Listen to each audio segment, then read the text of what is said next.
In the frozen Arctic, where winter can last for months, and where temperatures can drop below -40 degrees, even the simplest things in life become a challenge.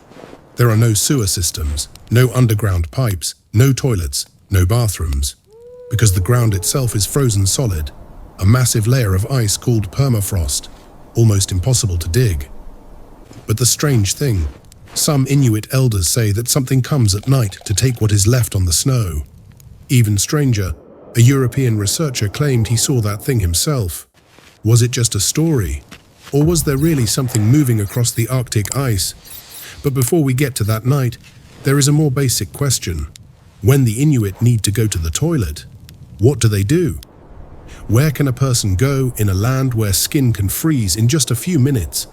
In the early 20th century, a European researcher specializing in anthropology traveled deep into Inuit territory. His goal was simple: to understand how humans survive in one of the harshest environments on Earth. At first, the village life seemed very peaceful. Small houses, close-knit families, endless snow stretching in every direction. But one evening, he asked a simple question. Where do you go when you need to use the toilet?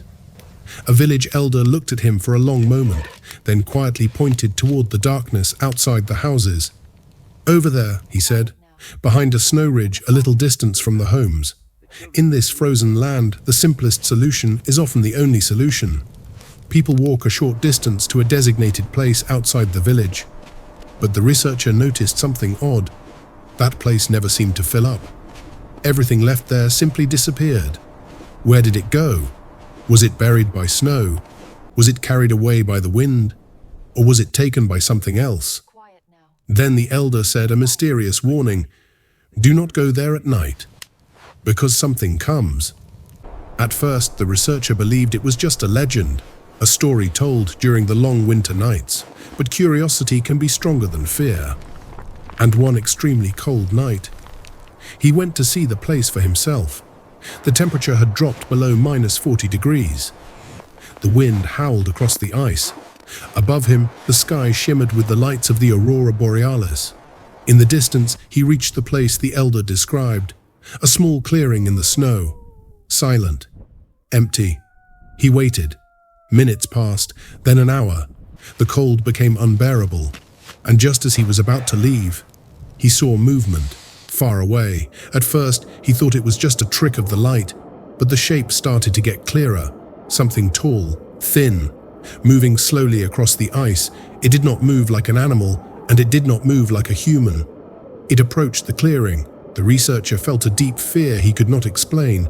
Every instinct inside him was screaming, "Run!" But he stayed. The thing reached the ground. It bent slightly as if inspecting what was there. Then, it lifted something from the snow. For a brief moment, the researcher could see its strange shape outlined in the faint Arctic light. And then, it vanished, disappeared into the darkness over the ice. By morning, the place was empty again. No footprints, no traces, nothing.